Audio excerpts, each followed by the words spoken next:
So 4 నెలల్లో నేను ఏ పంట మీద కూడా ఇంత తీయలేనేమో తక్కువ ఖర్చుతో.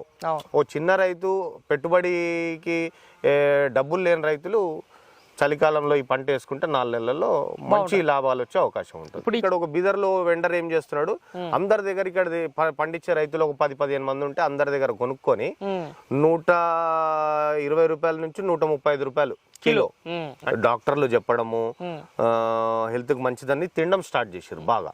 సో దీని డిమాండ్ బాగా పెరిగింది. రైతు సోదరులకు వ్యవసాయ ప్రేమికులకు నమస్తే. మీరు చూస్తున్నారు శివ అగ్రి క్లినిక్. నేను మీ శివకుమార్. ఈరోజు అయితే మనం వచ్చేసి రంజోలు గ్రామము, జైరాబాద్ మండల కేంద్రము, జైరాబాద్ మున్సిపాలిటీ అని చెప్పుకోవచ్చు, సంగారెడ్డి జిల్లాలో ఉన్నాము. మనతో పాటు వచ్చేసి యువ రైతు అని చెప్పుకోవచ్చు రమేష్ రెడ్డి గారు ఉన్నారు. వీళ్ళు మన 2 తెలుగు రాష్ట్రాలకి డ్రాగన్ ఫ్రూట్ సాగు చేస్తూ సుపరిచితమైన రైతుగా చెప్పుకోవచ్చు.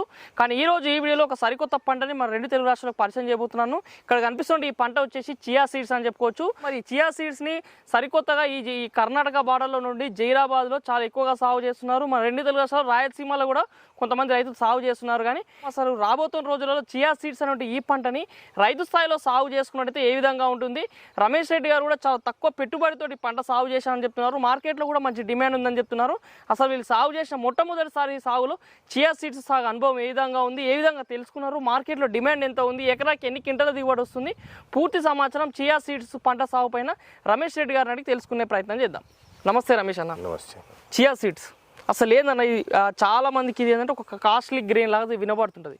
ఏంది మీరు ఈ పంటను సాగు చేయని ఆలోచన ఎందుకు వచ్చింది? ఫస్ట్ అంటే నేను విదేశాల్లో చదువుకొని ఇండియాకి రిటర్న్ వచ్చిన తర్వాత ఏది చేసినా కూడా అంటే బిజినెస్ పరంగా కానీ వ్యవసాయ పరంగా చూసినా ఏదైనా కొత్తగా చేయడమే నాకు ఇంట్రెస్ట్. రెగ్యులర్గా పత్తి, వరి, లేకపోతే చెరుకు, ఇప్పుడు మా దగ్గర జింజరు, ఇలా ఎప్పుడు వేసే క్రాప్ వేస్తే ఏమవుతుందంటే ప్రొడక్షన్ ఎక్కువ, మార్కెట్లో ప్రొడక్షన్ ఎక్కువైనప్పుడు సర్ప్లస్ ప్రొడక్షన్ వచ్చినప్పుడు రేట్ అనేది తగ్గిపోతుంది. దానివల్లనే రైతు అనేది నష్టాల్లోకి దానివల్లనే వెళ్తున్నాడు. ఎప్పుడైనా కూడా కొత్త క్రాప్ చేసి రైతులకి కొత్త కొత్త పంటలను ఇంట్రొడ్యూస్ చేయాలన్న ఆలోచనతోనే డ్రాగన్ ఫ్రూట్ అదే ఐడియాలో వచ్చింది. రెడ్ డ్రాగన్ కానీ, ఎల్లో డ్రాగన్ కానీ, దాని తర్వాత మళ్ళీ ఇప్పుడు చియా సీడ్, లేకపోతే డ్రాగన్ లోనే అంతర పంటగా వాటర్ మెలన్ చేయాలి, ఎల్లో వాటర్ మెలన్ చేయాలి, ఇట్లా రకరకాల ఆలోచనలతోని డిఫరెంట్ గా ఏదైనా చేయాలనే ఉద్దేశంతోనే నేను చియా స్టార్ట్ చేసాం అనమాట. ఈ చియా సీడ్స్ అంటే రైతులు ఎక్కడైనా సాగు చేసిన రైతుల దగ్గరికి వెళ్ళి తెలుసుకున్నారా, లేకపోతే ఎట్లా చేశారు? చేస్తున్నారు, మహారాష్ట్రలో, కర్ణాటకలో అక్కడక్కడ రైతులు చేస్తున్నారని తెలుసు, కానీ నేను ప్రత్యేకంగా చూసింది లేదు. ఇంతకు ముందు మా విలేజ్లోనే ఒక రైతు పెట్టున్నాడంటే ఇన్ఫర్మేషన్ తెలుసు, అంటే నేను ప్రత్యేకంగా వెళ్ళి చూడలేదు. మా అగ్రికల్చర్ ఆఫీసర్ గారు ఇక్కడ రైతులతో చాలా మమేకమై ఆయన మంచి ఇన్ఫర్మేషన్ ఇస్తుంటాడు, ప్రదీప్ గారు అని. ప్రదీప్ సార్ ఉండి నాకు చాలా సార్లు అన్నాడు, నువ్వు ఒకసారి చియా ట్రై చేయి, వేరే రైతులు అయితే రిస్క్ తీసుకోరు, నువ్వు ట్రై చేయి, నువ్వు కొత్త కొత్త పంటలు ట్రై చేస్తుంటావు కదా, ఒకసారి ట్రై చేయి అంటే లాస్ట్ ఇయర్ చెప్తే 2 years నుంచి చెప్తున్నాడు. కానీ ఆయన చెప్పిన తర్వాత ఈ 3వ సంవత్సరంలో నేను ట్రై చేసిన. ఇప్పుడు ఇది మొదటిసారి వేసిరా? ఇది మొదటిసారి వేసి. ఎన్ని ఎకరాలు వేసారు ఇప్పుడు చియా సీడ్స్? ఇది మొత్తం 2.5 ఎకరాలు. 2.5 ఎకరాల్లో వేసారు. ఏది అసలు చియా సీడ్స్ సాగు చేయాలనుకుంటే మొదటిసారిగా భూమిని ఏ విధంగా తయారు చేసుకోవాలి? దీనికి రెగ్యులర్గా ఇప్పుడు ఏ క్రాప్ కైనా కూడా మనం దున్నుకొని ఒక 4 రోజులు, ఒక వారం రోజులు ఆరాలి. ఆరితే సో దట్ దాంట్లో ఉన్న బ్యాడ్ బ్యాక్టీరియా కానీ, ఫంగస్ కానీ ఏమన్నా ఉంటే ఆ ఎండకి చనిపోతుంది. దాని తర్వాత రోటవేటర్ కొట్టుకొని 4 feetలకి ఒక బెడ్ తీసుకున్నాం. బెడ్ వైజ్ చేసుకున్నాం. బెడ్ వైజ్ అంత. ఇంతకు ముందు దీంట్లో ఏ క్రాప్ వేసినా కూడా ఎరువులు వేయలేదు. లాస్ట్ 3 years నుంచి ఎరువులు అనేది ఏం వేయలేదు, ఆర్గానిక్ కూడా ఏం వేయలేదు. డ్రాగన్ ఫ్రూట్ కు తెచ్చి పెట్టుకున్న కోడి ఎరువు ఉంటే, ఆ మిగిలింది ఉంటే చల్లుకొని బెడ్ తీసిన 4 feetలకు బెడ్ తీసినాము. నిండుగా చల్లిన ఎరువు, నిండుగా చల్లినాము. సో అదే ఆ మధ్యలో పడ్డది కూడా బెడ్ మీదకి వెళ్ళిపోతుంది మనం బెడ్ తీసినప్పుడు. సో ఆ విధంగా కోడెరు వేసుకొని దాని తర్వాత అరకతో సాళ్ళు కొట్టుకొని విత్తులు అదే సాళ్ళలో విత్తులు ఇట్లా వేసుకుంటూ వెళ్ళిపోయారు. ఈ 2.5 ఎకరాలకి 750 గ్రాములు అంటే 1 కిలో విత్తులు ఇసుకలో కలుపుకొని చల్లం. ఎందుకంటే ఇత్తులు డైరెక్ట్ ఏంటంటే కొద్దిసేపటికి కొంచెం చెమట లాగా అయిపోయి అతుక్కుంటది. సో ఇసుకలు వేసుకుంటే కొంచెం ఈజీగా వస్తుంది. అండ్ ఇత్తులు కూడా మరీ అంత ఒత్తుగా పడవు, దూరం పడతాయి. ఇసుకతో కలిపితేనే ఇంత ఒత్తుగా పడ్డాయి. యాక్చువల్ గా ఇంత ఒత్తుగా ఉండకూడదు అంటారు, ఒత్తు కొంచెం ఎక్కువైంది అనుకున్నాను, కానీ సరిపోయింది, పర్వాలేదు. ఇప్పుడు ఈ సిచ్యువేషన్ చూసుకుంటే కనుక పంట కూడా ఎక్కువ వచ్చే అవకాశం ఉంది. ఇప్పుడు మీరు 2.5 ఎకరాలకి 750 గ్రాముల విత్తనం అంటే దీని పరంగా చూసుకున్నైతే ఎకరాకి దాదాపు 250 గ్రాములు సరిపోతుంది. అంతే, ఎకరాకి 250 గ్రాములు. ఇంకా మిగిలింది 750 గ్రాములు కూడా మళ్ళీ మిగిలింది. 2.5 ఎకరాలకు చల్లుకోను, ఇంకా కొద్ది మిగిలితే వేరే రైతు ఉంటే మాకు తెలిసిన వాళ్ళకి కొద్దిగా ఇచ్చిన వేసుకోమని. అంటే ఎకరాకి కేవలం 250 గ్రాములు అయితే సరిపోతుంది, అంతకు మించి ఏం అవసరం లేదు. ఎంత రేట్ ఎట్లుంటది మార్కెట్ లో విత్తనం? ఇది విత్తనము మనకు 800 రూపీస్ ఆయన ఇచ్చిండు కానీ కేజీయా? శివమొగ్గ నుంచి ఒక అగ్రికల్చర్ యూనివర్సిటీ ప్రొఫెసర్, ఆయన ఇక్కడ బీదర్లో ఇంకొక ఆయన అగ్రికల్చర్ ఆఫీసర్ ఉన్నాడు, ఆయన తెప్పించి ఇచ్చిండు. మన ప్రదీప్ సార్ చెప్తే ఆ కాంటాక్ట్స్ తెప్పించినాం. నేను ఎక్కువ పడదా, ఆయన ఫస్ట్ నాకు 3 ప్యాకెట్లు పంపించిండు, 3 కిలోలు. అయితే 750 గ్రాముల ప్యాకెట్లే ఉన్నాయి. అవి 2 ప్యాకెట్లు అట్లనే మిగిలిపోయినాయి. ఒక ప్యాకెట్ తోనే సరిపోయింది. అది 800కి ఆయన ఇచ్చిండు కానీ యాక్చువల్గా ట్రాన్స్పోర్ట్ అది కాస్ట్ పెట్టుకుంటే జనరల్ చూసుకుంటే 600కి రావాలి. చాలా తక్కువ కాస్ట్. ఒక చిన్న రైతుకి 4 నెలల్లో చలికాలం అంటే ఇప్పుడు ఇది ఓన్లీ మీరు ఒకటి గుర్తుపెట్టుకోవాలి, చలికాలం మాత్రమే పంట పడుతుంది. మిగతా టైంలో ఎప్పుడు రాదు. నవంబర్ మిడ్ లో వేసుకున్నాం, నవంబర్ స్టార్టింగ్ నుంచి వేసుకోవచ్చు, అక్టోబర్ నుంచి వేసుకోవచ్చు. ఎప్పుడైతే వర్షాలు పడ్డా ఆగిపోతాయి, చలి తీవ్రత పెరుగుతూ ఉంటుందో. దీనికి ఏంటంటే తక్కువ డే లైట్ ఉండాలి, అయితే పంట మంచిగా పండుతుంది అనమాట. తక్కువ డే లైట్ ఉంటే దీనికి ఫ్లవరింగ్ మంచిగా వస్తుంది అనమాట. సో ఆ విధంగా మనము నవంబర్ మిడ్ లో చేసుకున్నాము. ఇప్పుడు డిసెంబర్, జనవరి, ఫిబ్రవరి, మార్చ్ ఫస్ట్ వీక్ లో ఉన్నాం. సెకండ్ వీక్ ఇప్పుడు మనకు హార్వెస్ట్ రెడీ వచ్చేసింది అనమాట. ఇది ఎన్ని రోజుల పంట అంటే మొత్తానికి ఒక 120 రోజులు, 120 రోజుల నుండి 130 రోజులు అంతే ఫినిష్ అయిపోతుంది. ఇప్పుడు ఈ విత్తనం పెట్టిర్రు, ఫస్ట్ మనం విత్తనం పెట్టే తర్వాత మొలక ఎన్ని రోజులకు వస్తుంది? వారం రోజుల్లో మొలకెత్తుంది. వారం రోజుల్లో చిన్నగా మొలక స్టార్ట్ అయిపోతుంది. కాకపోతే మేము చేసిన మిస్టేక్ ఏంటంటే, ఇప్పుడు జనరల్ గా నేను చెప్పింది చిన్న రైతులకు ఎందుకు రికమెండ్ చేస్తున్నా అంటే, పెట్టుబడి తక్కువ. విత్తనాలు మీరు చూసుకుంటే ఎకరం వేసుకోవాలనుకుంటే కనీసం 300 రూపాయలు కూడా ఖర్చు కావట్లేదు. సరే 500 రూపాయలు అయినా కూడా చాలా తక్కువ అమౌంట్. అయితే దుక్కి చేసుకున్నప్పుడు ఒకవేళ ఆర్గానిక్ చేసే వాళ్ళు ఉంటే కలుపు తీయాల్సిందే, లేదు మనం గడ్డి మందులు కొట్టే ఇష్టం లేదనుకుంటే గనక తీపియాల. లేదు దుక్కి మీదనే మనం గడ్డి మందు ముందే కొట్టుకుంటే గనక ఫస్ట్ వచ్చే కలుపు రాదు, రెండో కలుపు తీసుకుంటే సరిపోతుంది. నా విషయంలో ఏమైందంటే ఫస్ట్ కలుపు చేతులతో తీసినాం, రెండో కలుపు కూడా చేతులతో తీసినాం. 2 సార్లు కలుపు మందు కొట్టలేదు అసలు. సో ఆ కలుపు కూళ్ళకి నాకు ఇంచుమించు 40,000 పైన అయినాయి. 2.5 ఎకరాలకు 40,000, 50,000 దగ్గర అయినాయి అనుకో. ఒకవేళ కలుపు మందు కొట్టుకుంటే 40,000 కూడా పడవు, ఆ కాస్ట్ కూడా తగ్గిపోతుంది. సరే ఆ 50,000 రాకపోయినా కూడా ఒక 10 నుంచి 20,000 మధ్యన ఖర్చు అయితే వచ్చేది, కానీ ఒక 30-40,000 ఆదా అయితే రైతుకు అవుతుంది. సో ఆ ఖర్చు కూడా తీసేసుకుంటే దాని తర్వాత నేను పెట్టిన పెట్టుబడి ఏం లేదు. దాని తర్వాత ఇప్పుడు నా దగ్గర నుంచి బీహార్ నుంచి వచ్చిన లేబర్ ఉన్నారు, ఖాళీగా ఉన్నప్పుడు ఈ మధ్యలో ఏదైనా గడ్డి ఉంటే తీసేసిర్రు. సో బాగా ఒత్తుగా పెరిగినప్పుడు నీడ్ వస్తుంది. నీడ్ వచ్చినప్పుడు ఏంటంటే మన గడ్డి అనేది పెరగదు, చేతులతో కొద్దిగా ర్యాండమ్ గా తీసేసారు మొన్న 20 రోజులు. సో నేను ఫస్ట్ పెట్టిన విత్తనాల ఖర్చు, ఒక అరకకు ఒక ఎడ్లకి ఇది కొట్టినందుకు ఆయనకు ఒక 2,000, దాని తర్వాత ఈ లేబరు ఇత్తులు వేసుకోవడానికి అది ఇది ఒక 5,000 రూపాయలు ఖర్చులు వేసుకొని డ్రిప్ పైపులు వేయడం కానీ, ట్రాక్టర్ దున్నడం కానీ ఇంకొక 5,000 వేసుకున్నా 10,000 ప్లస్ సీడ్ కాస్ట్ ఒక 800. 2.5 ఎకరాలకు నా ఇనిషియల్ ఇన్వెస్ట్మెంట్ 11,000 రూపాయలు అనుకోండి. దాని తర్వాత నాకు కలుపుకే నాకు 40,000 అయినాయి కాబట్టి ఒక 60,000, 2.5 ఎకరాలకు 60,000 ఖర్చు వచ్చింది. దిగుబడి పరంగా చూసుకుంటే ఎట్లా వస్తుంది వచ్చేది మీ అంటే పాత రైతుల ఇన్ఫర్మేషన్ అంటే వాళ్ళు చెప్పిన ప్రకారం గానీ, అంటే మనం ఆన్లైన్ లో చూసిన ఇన్ఫర్మేషన్ ప్రకారం గానీ చూస్తే గనక 6 క్వింటాల్ వస్తుంది అనేది ఉంది. మొన్న మా అగ్రికల్చర్ ఆఫీసర్ గారు ప్రదీప్ గారు వచ్చి కూడా చూసే ఉన్నారంటే 6 క్వింటాల్ కాదు ఇంకెక్కువనే వస్తుందేమో. ఒత్తుదనం ఇదంతా చూస్తుంటే మంచిగా వచ్చింది, ఏమైనా ఎక్కువ రావచ్చు చూద్దాం. రెడ్డి క్యాల్కులేషన్లు ఎట్లుంటాయో తెలియదు. 6 క్వింటాల్ అయితే జనరల్ గా అంటారు, 6 క్వింటాలకు తక్కువనే వస్తుంది, మన దగ్గర ఎక్కువ వచ్చే అవకాశం ఉంది చూద్దాం అని అన్నాడు. నేనైతే 6 క్వింటాల్ మినిమం అయితే ఎక్స్పెక్ట్ చేస్తున్నా. 2.5 ఎకరాలు అంటే కూడా మనకి ఇప్పుడు 15 క్వింటాల్ వరకు వచ్చే అవకాశం ఉంది. మార్కెట్ డిమాండ్ ఎట్లా ఉంది దీనికి? ఎట్లా ఉంది అసలు మార్కెట్? ఇక్కడ యాక్చువల్ గా దీనికి మార్కెట్ లేదు. యాక్చువల్ గా ఏంటంటే ఇప్పుడు మనం డ్రాగన్ ఫ్రూట్ చూసుకుంటే ఫస్ట్ 5 స్టార్ 7 స్టార్ మార్కెట్ కేటర్ చేసేది. ఇది కూడా ఏంటంటే చియా సీడ్ హెల్త్ బెనిఫిట్స్ ఈ ఆన్లైన్ లో వీడియోల్లో చెప్పడము, డాక్టర్లు చెప్పడము, హెల్త్ కి మంచిదని తినడం స్టార్ట్ చేశారు బాగా. సో దీని డిమాండ్ బాగా పెరిగింది. దీనికి తినే కన్జ్యూమర్ బేస్ ఎక్కడ ఉందంటే మీకు above middle class or higher income group side లో ఉండే వాళ్ళు మాత్రమే తింటున్నారు. అంటే బిలో మిడిల్ క్లాస్ పేదలు కానీ మిడిల్ క్లాస్ వాళ్ళు తక్కువ. ఈ మధ్య మిడిల్ క్లాస్ వాళ్ళకి కూడా రీచ్ అయింది హెల్త్ పరంగా. ఇప్పుడు మీరు నేను మిడిల్ క్లాస్ తింటున్నాం, కొంచెం అవేర్నెస్ పెరిగింది.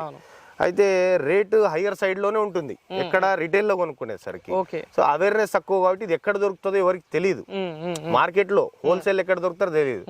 జనరల్ గా గంజులు ఉంటాయి కదా, మనం గింజలమే గంజులు ఉంటాయి కదా, గంజుల హైదరాబాద్ గంజులో కూడా అమ్ముతున్నారు కానీ రేటు తక్కువ పోతుంది. ఎంత పోతుంది? శివమొగ్గల కొంచెం రేట్ ఎక్కువ వస్తుంది, బీదర్ లో కొంచెం రేట్ తక్కువ వస్తుంది. ఏమైతుందంటే ఇక్కడ ఒక బీదర్ లో వెండర్ ఏం చేస్తున్నాడు, అందరి దగ్గర ఇక్కడ పండించే రైతులు ఒక 10-15 మంది ఉంటే అందరి దగ్గర కొనుక్కొని 120 రూపాయల నుంచి 135 రూపాయలు కిలో, అంటే 13,000 రూపాయల క్వింటాలు లేకపోతే 12,000 క్వింటాలు లాస్ట్ ఇయర్ గానీ అంత ముందు అని కొంటున్నాడు. కొని ఏం చేస్తున్నాడు, ఆయన మొత్తం బల్క్ కలెక్షన్ చేసి శివమొగ్గ మార్కెట్ కి వెళ్తున్నాడు. పోయి అక్కడ ఎక్కువ రేటుకి అంటే 20,000కి ఇంచుమించుగా అమ్ముతున్నాడు, లేకపోతే 18,000 అమ్ముతున్నాడు. ఇది కాకుండా మనకు ఢిల్లీలో కూడా ఒక మార్కెట్ ఉంది.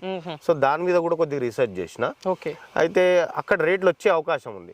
సో ఇక్కడ నేను ఇంకొక రైతు ఇప్పుడు ప్రస్తుతానికి ఏరియాలో ఇద్దరమే ఈసారి రైతు, ఆయన 8 ఎకరాలు ఇచ్చిండు. ఇద్దరం కలిసి ఒకవేళ మార్కెట్ ఏంటంటే కలెక్షన్ చేసి నాకు ఇప్పుడు కోల్డ్ స్టోరేజ్ కూడా ఉంది, అవసరం అనుకుంటే కోల్డ్ స్టోరేజ్ లో పెట్టుకొని కొన్ని రోజులు అయినాక అమ్ముకుంటా.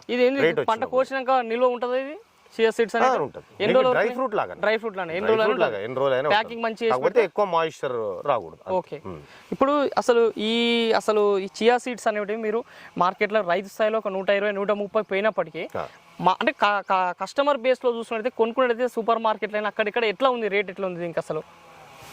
ఆ విధంగా చూసుకుంటే మీకు 800 రూపీస్ to 1000 రూపీస్ కేజీ వరకు పడుతుంది. అంటే ఫార్మర్ లెవెల్ చాలా తక్కువ ఉంది, చాలా తక్కువ. ఫార్మర్ దగ్గర నుంచి 100 రూపాయలు సగటున 100 రూపాయలు కూడా పోయే అవకాశం లేదు. 100 నుంచి 150 రూపాయలు పోతుంది అనుకోండి. ఓకే, అది ఎండ్ వరకు వచ్చేసరికి ఎందుకంటే చియా క్వాంటిటీ ఎంత చిన్నగా కొంటాం, 100 గ్రాములు 200 గ్రాములు అట్లా కొంటాం మనం. ఏంటంటే డైలీ ఒక స్పూన్ హాఫ్ స్పూన్ తింటాం అంతే. సో అవి రేట్ ఎక్కువనే ఉంటాయి. ప్యాకింగ్ కూడా ఏంటంటే వాళ్ళు ప్లాస్టిక్ బాటిల్స్ లో చేస్తారు, కొంచెం మంచి ప్యాకింగ్ ఉంటుంది. ప్యాకింగ్ కాస్ట్ అవన్నీ చూసుకుంటే ఈ ప్రీమియం కంపెనీస్ అందరు కూడా, అమెజాన్ వాళ్ళు కూడా ఇప్పుడు బ్రాండింగ్ చేసి అమ్ముతున్నారు, ఫ్లిప్కార్ట్ వాడు కూడా చేసి అమ్ముతున్నాడు. ఇప్పుడు బిగ్ బాస్కెట్, స్విగ్గీ, ఇన్స్టామార్ట్ వీళ్ళు హోమ్ బ్రాండ్స్ ఉన్నాయి. సో వాళ్ళు చేసినవి కూడా మంచి రేట్లోనే అమ్ముతున్నారు. కాకపోతే రైతుకైతే పెద్దగా రేట్ అయితే రావట్లేదు. ఒకవేళ మనం పెట్టిన పెట్టుబడితో పోలిస్తే రైతులకు మంచిగానే వచ్చింది అనుకోవచ్చు. ఒకవేళ మేబీ రీటైల్ సైడ్ లో రేట్ తగ్గితే గనక తినే కస్టమర్ బేస్ కూడా పెరగవచ్చు, కన్జ్యూమర్స్ కూడా పెరుగుతారు. సో కన్జ్యూమర్స్ పెరిగినప్పుడు ఏమైతుందంటే మనకు రైతు నుంచి కూడా ఎంత ప్రొడక్షన్ వచ్చినా కూడా వెళ్ళే అవకాశం ఉంటుంది. అది మనకు 100-120 రూపాయలు మంచి రేటే.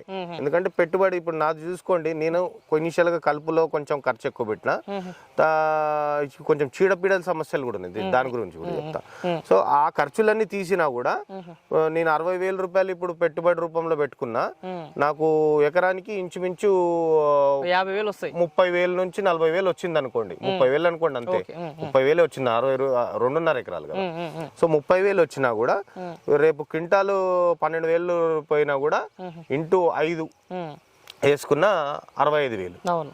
సో మంచి ఆదాయం దగ్గరనే పెట్టిన దానికంటే 4 నెలల్లో రైతుకు డబల్ పైసలు. ఒకవేళ కలుపు మందుకి అంటే కలుపు ఖర్చు పెట్టకపోతే ఎకరాకు 10,000 ఖర్చు చేసుకున్నా కానీ 40,000 అయితే ఈజీగా మిగులుతాయి. ఒకవేళ రైతు తెలివితో ఆలోచన చేసి అమ్ముకుంటే గనక ఎక్కువ మిగిలే అవకాశం కూడా ఉంది. ఇప్పుడు సొంత బ్రాండ్, ఇప్పుడు అంటే ఇప్పుడు ఇంత ముందు లాగా రైతులు లేరు, వాళ్ళ పిల్లలు ఎవరో ఉన్నారు, సోషల్ మీడియాని వాడుతున్నారు, మేము ఈ పంట పండిస్తున్నాం అని చెప్తున్నారు, చియా సీడ్ అని చెప్పుకొని కూడా వీడియోస్ చేసో లేకపోతే ఆన్లైన్ లో ఏ విధంగా నేను ప్రమోట్ చేసి అమ్ముకునే అవకాశం ఉంది.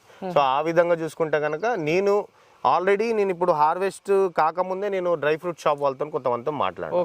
250 రూపాయలు కొనుక్కోనికి రెడీ, ఎందుకంటే వాళ్ళకి బయట మార్కెట్ లో వాళ్ళకి 280 రూపాయలు దాకా దొరుకుతుంది అంట. 250 రూపాయలకే నేను క్వింటాల్ ఇస్తా అని చెప్పిన, తీసుకుంటామన్నారు.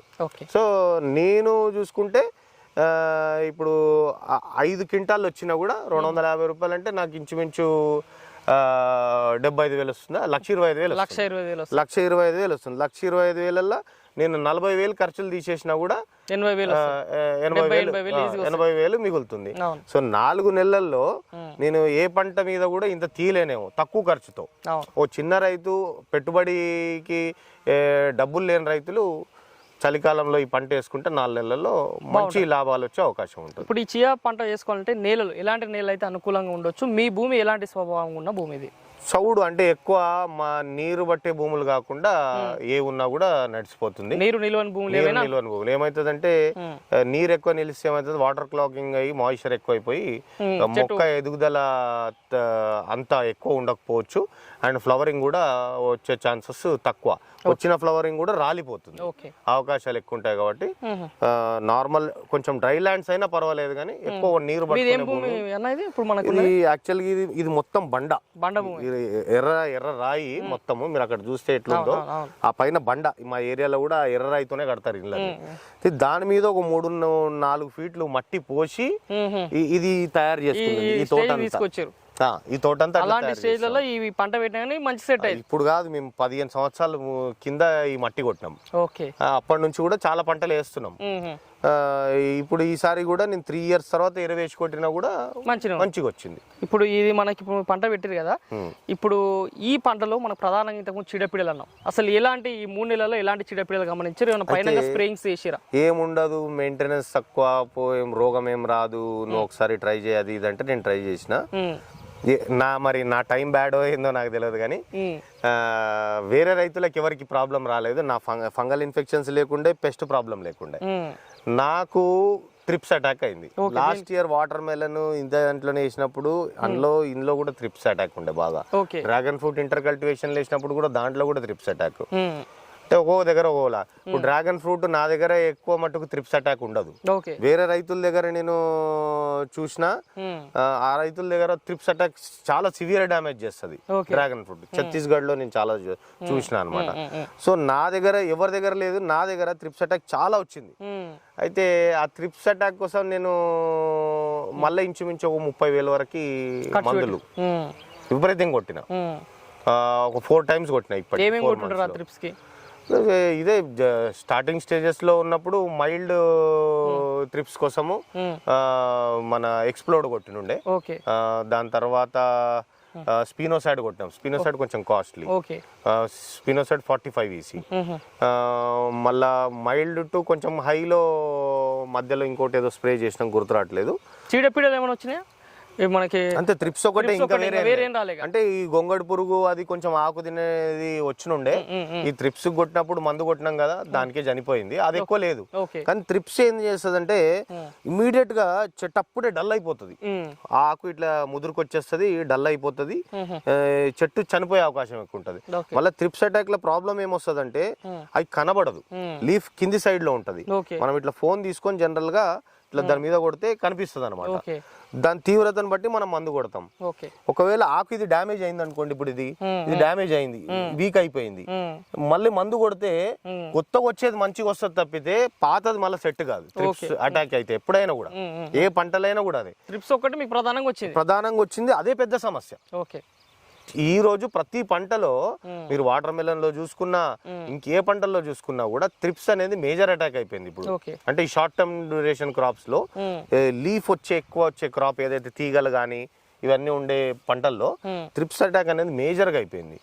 సో దానికి మందులు చాలా పవర్ఫుల్ మందులు కొడితే తప్పితే ఇదైతే లేదు. సో మనం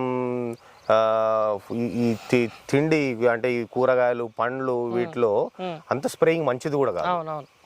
సో ఇంకేమన్నా ఇప్పుడు బయో ఇన్సెక్ట్స్ కి సంబంధించింది గవర్నమెంట్ డెవలప్ చేస్తుంది, అటువంటి ఏమన్నా వస్తే ఇంకా రైతులకు కన్వీనియంట్ గా ఉంటది. ఎందుకంటే త్రిప్స్ కోసం మేము మందులు కొట్టినాం, కానీ చాలా పవర్ఫుల్ మందులు కొట్టినాం. ఇరిగేషన్ పరంగా చూసుకున్నైతే దీనికి నీళ్ళకి ఎన్ని రోజులకు ఒకసారి ఇచ్చారు పంటకి నీళ్లు? ఈ డ్రిప్ పద్ధతిలో ఇచ్చారా, ఎట్లా ఇచ్చారు? డ్రిప్పే, ఇన్లైన్ డ్రిప్ ఉంది మొత్తం అంతా కూడా. పాత డ్రిప్పే వాడినా. ఒక బోధ మీద ఎన్ని పైపులు పడిచి ఒకటే పడిచినట్టు? ఒకటే పడిచి పైపు అవతల సైడ్ ఇవతల సైడ్ విత్తనాలు, సెంటర్ లో పైపు ఉంటది. 3 రోజులకు ఒకసారి 4 రోజులకు ఒకసారి, అంటే తడి తగ్గకుండా చూసుకుంటాం అంతే. అప్పుడప్పుడు నేల చెక్ చేస్తే బాగా డ్రై ఉండొద్దు. అండ్ లాస్ట్కి వచ్చేసరికి ఇప్పుడు హార్వెస్ట్ టైం దగ్గరకు వచ్చింది కాబట్టి అవును వాటర్ ఎక్కువిస్తుంటే ఇత్తులో మాయిశ్చర్ అనేది ఎక్కువ ఉంటుంది. ఓకే సో ఇత్తులో మాయిశ్చర్ ఉండకూడదంటే వాటర్ లాస్ట్ ఒక 15 days వాటర్ ఆపేసేయాలి. ఇప్పుడు ఆపేసారు 15 days ఇప్పుడు ఆపేసినాం. అప్పుడప్పుడు ర్యాండమ్ గా తెలియకుండా పనులు ఆన్ చేస్తున్నారు. అందుకే ఇంకొంచెం పచ్చిగా ఉంది. అవును ఇత్తు ఎక్కువ డ్రై అయితే కనుక మీకు ఇది చూస్తే డ్రై అయితే ఆయిల్ కంటెంట్ మంచిగా ఉంటుంది. ఓకే ఓకే ఎంత డ్రై అయితే అంత ఆయిల్ కంటెంట్ ఎక్కువ ఉంటుంది. ఆయిల్ కంటెంట్ ఎక్కువ ఉంటుంది. మార్కెట్ లో డిమాండ్ ఉంటుంది. అవును తెల్లగా బయటకు వస్తుంది లోపలికి వెళ్ళి. దీంట్లో బ్లాక్ వైట్ 2 రకాలు ఉంటాయి. అవునవును మనకు వేసిన వెరైటీ బట్టి ఉంటుంది. అవును మా దాంట్లో వైట్ బ్లాక్ మిక్స్ వచ్చినాయి. రెండు సీడ్స్ ఉన్నాయి. 2 సీడ్స్ ఉన్నాయి. ఓకే ఇంకోటి ఫ్లవర్ కూడా ఇది పర్పుల్ కలర్ వస్తుంది కదా ఫ్లవర్. ఇది ఎన్ని రోజులకు స్టార్ట్ అవుతుండొచ్చు అంటే ఫస్ట్ మనం విత్తనం పెట్టిన తర్వాత ఎన్ని రోజులకు ఫ్లవరింగ్ వస్తుండొచ్చు? 60 days నుంచి స్టార్ట్ అయిపోతుంది. 60 రోజుల నుంచి ఫ్లవరింగ్ స్టార్ట్ అయిపోతుంది. మీకు ఆల్మోస్ట్ 120 days వరకు ఫ్లవరింగ్ ఫ్రెష్ గానే ఉంటుంది. అంటే 60 రోజుల నుంచి మిగతా 60 రోజులు టైం పడుతుంది అంటే ఫ్లవర్ నుంచి గింజ రెడీ కావడానికి. మీ అనుభవంలో ఫ్లవర్ నుంచి గింజ కాయడానికి మళ్ళీ 60 రోజులు టైం పడుతుంది. అంటే మెచ్యూరిటీ వచ్చేస్తుంది. లాస్ట్ 15 days అంటే 45 days దాంట్లో పోయినా కూడా లాస్ట్ ఒక 15 days డ్రై అవ్వాలి. చెట్టు మీద డ్రై కావాలి. చెట్టు మీదే లోపలనే గింజ డ్రై అయితే దాంట్లో ఆయిల్ కంటెంట్ బాగా పెరుగుతుంది అండ్ వెయిట్ కూడా ఎక్కువ వస్తుంది. మార్కెట్ లో మాయిశ్చర్ ఎక్కువ ఉంటే ఏమవుతుందంటే బూజు పట్టే ఛాన్సెస్ కూడా ఎక్కువ ఉంటాయి ఇత్తుల తర్వాత. సో మళ్ళీ దాన్ని సపరేట్ గా ఎండబెట్టుకోవాల్సి వస్తుంది. అవసరం లేకుండా ఉండాలంటే మీరు 15 రోజుల ముందే నీళ్ళు ఆపేసుకుంటే కనుక మంచిగా డ్రై అయిపోతుంది. హార్వెస్టింగ్ కూడా ఈజీగా ఉంటుంది. మిషన్ లో వేసుకుంటే కూడా మంచిగా వస్తుంది అనమాట. ఇప్పుడు ఎట్లా దీన్ని హార్వెస్టింగ్ పద్ధతి ఎట్లా ఉంది? కోసి మిషన్ కి వేయడమే, చేతోడు కోయడమే. చేతితో కోసి మిషన్ కి డైరెక్ట్ మిషన్లు ఈ హార్వెస్టర్లు ఉంటాయి కదా, దాన్ని ఇప్పుడు మక్క ఇవి అయితే ఎట్లా చేస్తుందో ఆ విధంగా చేసేస్తే కూడా వచ్చేస్తుంది. గింజలు చాలా చిన్నగా ఉన్నాయి కదా, దానికి జాలి చిన్న సైజ్ జాలి పెడితే జాలి పెట్టేస్తే వచ్చేస్తుంది. మళ్ళీ ఏమైనా ఎండ పెట్టాలా పంట కోసిన తర్వాత? ఒకవేళ తేమతనం కొంచెం మాయిశ్చర్ ఎక్కువ ఉంటే కనుక 1-2 రోజులు ఎండ పెట్టుకుంటే సరిపోతుంది. ఎండబెట్టుకుంటాం. ఎట్లా మనకి గెలలు కూడా ఎట్లా పడుతున్నాయి చెట్టుకి? మనం యావరేజ్ ఎన్ని గెలలు వస్తున్నాయి ఇట్లా చూసుకున్నట్టయితే? నేను అంత స్పెసిఫిక్ గా కౌంట్ ఏం చేయలేదు. గ్రోత్ మాత్రం నేను అనుకున్న దానికంటే డబల్ ఉంది. ఇది నాకు తెలుసు ఒక తులసి చెట్టు లెక్కనే కనిపిస్తుంది. తులసి తోట కూడా సేమ్ ఇట్లనే కనిపిస్తుంది. సేమ్ ఇంతే ఉంటుంది. ఇది కూడా అదే జాతి అనుకుంటా కదా, తులసి జాతికి సంబంధించిన సేమ్ ఫ్యామిలీ కాకపోతే దాని వేరు ఇది వేరు అంతా. కాకపోతే అది ఇంత ఎక్కువ ఎత్తుగా పెరగదు, ఇంత షార్ట్ పీరియడ్ లో పెరగదు. టైం టేకింగ్ అది ఎక్కువ తక్కువ పీరియడ్ లో వచ్చేస్తుంది. మనకు ఆటోమేటిక్ గా హార్వెస్ట్ స్టేజ్ కి రాగానే మీకు ఎల్లో కలర్ అవుతున్నాయి, ఆకులు ఎల్లో అయిపోతున్నాయి. ఇది మొత్తం ఆకంతా రాలిపోయిన తర్వాత మొత్తం ఇది అయిపోయిన తర్వాత మనం కోసి మిషన్ కి వేసేస్తాం. ఓకే ఇప్పుడు మీరు పంట గురించి క్లియర్ గా చెప్పారు. చివరిగా అసలు చాలా మందికి చియా సీడ్స్ అంటే తింటే ఏం లాభం, అసలు ఇది మీకు తెలిసిన ఇన్ఫర్మేషన్ ప్రకారంగా ఇది తీసుకుంటే ఎలాంటి ఉపయోగాలు ఉండొచ్చు? ఫస్ట్ డైజెషన్ అండి, హై ఫైబర్ కంటెంట్ వల్ల మంచి డైజెషన్ ఒకటి. ఓకే ఇంకోటి దీంట్లో ఒమేగా 3 ఫ్యాటీ ఆయిల్స్ ఉంటాయి. ఈ హెల్త్ కి చాలా మంచిది. డ్రాగన్ ఫ్రూట్ సీడ్స్ లో కూడా ఒమేగా 3 ఫ్యాటీ ఆయిల్స్ ఉంటాయి. సో మనకు ఒమేగా 3 ఫ్యాటీ ఆయిల్స్ చాలా రేర్ గా ఫ్రూట్స్ అండ్ వెజిటేబుల్స్ లో ఉంటాయి. దానివల్ల క్యాన్సర్ కూడా చాలా క్యాన్సర్ వచ్చే వాళ్ళకి కూడా తగ్గించే ఎక్కువ గుణాలు ఉంటాయి అంట కదా ఒమేగా. ఓవరాల్ గా ఒమేగా 3 ఫ్యాటీ ఆయిల్స్ దానికే పనిచేస్తుంది, మంచిగా పనిచేస్తుంది. ఇది కాకుండా మనకి డైజెషన్ ఒకటి ఉంది. ఇది కాకుండా మనకి హంగర్నెస్ అనేది తగ్గిస్తుంది. ఎట్లా అంటే మనకు మురుమురాలు గానీ పేలాలు గానీ మనం డైరెక్ట్ తిన్న తర్వాత నీళ్ళు తాగితే లోపల పోయి ఉబ్బిపోతాయి. ఉబ్బిపోతే మనం ఎక్కువ తినలేం. నెక్స్ట్ ఇది కూడా ఏంటంటే ఇవి నీళ్ళల్లో నానబెట్టి కొంతమంది 30 minutes తర్వాత డైరెక్ట్ తాగుతారు. మనం ఆ విధంగా తీసుకుంటే గనక లోపలికి వెళ్ళిన తర్వాత ఇంకా బాగా సైజు పెరుగుతాయి. పెరిగి కడుపు నిండా ఫుల్ అయిపోతుంది. సో మనకు ఆకలి అయ్యదు. సో ఆ విధంగా హంగర్ అనేది మనకు ఆకలి అనేది తగ్గిస్తుంది. దానివల్ల తినే వాళ్ళు కూడా తక్కువ తింటారు. దానివల్ల కొవ్వు కరగడము, వెయిట్ లాస్ అవ్వడము, ఈ బెనిఫిట్స్ కూడా ఉన్నాయి. వెయిట్ లాస్ కూడా మంచి బెనిఫిట్. ఇదే సేమ్ ఆ లోపల పోయి ఆ ఇత్తులు కడుపు ఫుల్ చేయడము, దానివల్ల మంచి ఆకలి కాకపోవడము, ఆ విధంగా డైజెషన్ మంచిగా అవుతుంది. హెల్త్ బెనిఫిట్స్ కూడా ఈ రకంగా ఉన్నాయి. చివరిగా మన 2 తెలుగు రాష్ట్రాల్లో ఈ చియా సీడ్స్ ద్వారా పంటను సాగు చేయాలనుకునే రైతులకు మీరు ఏమని చెప్తారు? నేను ఒకటి చెప్పేది ఏంటంటే తక్కువ పెట్టుబడితోని కొంచెం అంటే చిన్న రైతులకి, చిన్న సన్నకారు రైతులకి ఇది ఒక మంచి అవకాశం. అంటే ఏదైనా కూడా ఎక్సెస్ ప్రొడక్షన్ ఎక్కువ పంట పండించినప్పుడు రేటు తగ్గుతుంది మార్కెట్లో. ప్రస్తుతానికైతే ఎవరు ఎక్కువ పండించట్లేదు కాబట్టి మార్కెట్లో డిమాండ్ ఉంది. దీనికి ఎక్స్పోర్ట్ చేసే ఛాన్స్ కూడా ఎక్కువ ఉంది కాబట్టి రైతులు ఒక్కసారి ఆలోచించి చేస్తే బాగుంటుందని నేను అనుకుంటాను. ఎందుకంటే మీకు గట్టిగా అంటే 10,000 పెట్టుబడితో కూడా అయిపోతుంది. ఒకవేళ నేను అన్న త్రిప్స్ అటాక్ కనుక ఒకవేళ వాళ్ళకి వస్తే కనుక ఇంకో అదనంగా ఇంకో 10,000 ఖర్చు చేసుకోండి. 20,000 పెట్టుబడితోనే అయిపోతుంది. 4 నెలల్లో రైతు 60,000 నుంచి 1,00,000 రూపాయలు వచ్చే అవకాశం ఉంది కాబట్టి పెట్టుకుంటే బాగుంటుంది. తెలుగు రాష్ట్రాల్లో ప్రజలందరూ ట్రై చేస్తే బాగుంటుంది. ఓకే, మరి చూసారు రైతు సోదరులారా, మరి ఇది రోజు ఈ వీడియోలో మరి రైతు రమేష్ రెడ్డి గారు సాగు చేసినటువంటి చియా సీడ్స్ పంట యొక్క సాగు సమాచారం. మరి ఎవరైనా సరే పంట సాగు చేసుకోవాలని ఆలోచన వాళ్ళు 1 ఎకరంతో స్టార్ట్ చేసి అనుభవాలు మీకు నచ్చినట్టయితే మళ్ళీ భారీ స్థాయిలో చేసుకుంటే బాగుండే అవకాశం ఉంది. మార్కెట్లో మంచి రానున్న రోజులలో మంచి డిమాండ్ దగ్గర పంటగానే చెప్పుకోవచ్చు ఈ చియా పంటని. మరి ఇది రోజు ఈ వీడియోలో చియా సాగు సమాచారం. ఈ వీడియో మీకు నచ్చితే లైక్ చేయండి. నిత్యం నాణ్యమైన వ్యవసాయ సమాచారం కోసం శివ అగ్రిక్లినిక్ కి సబ్స్క్రైబ్ చేసుకోండి. మరొక మంచి వీడియోలో కలుద్దాం. అంతవరకు సెలవు. ధన్యవాదాలు. జై హింద్.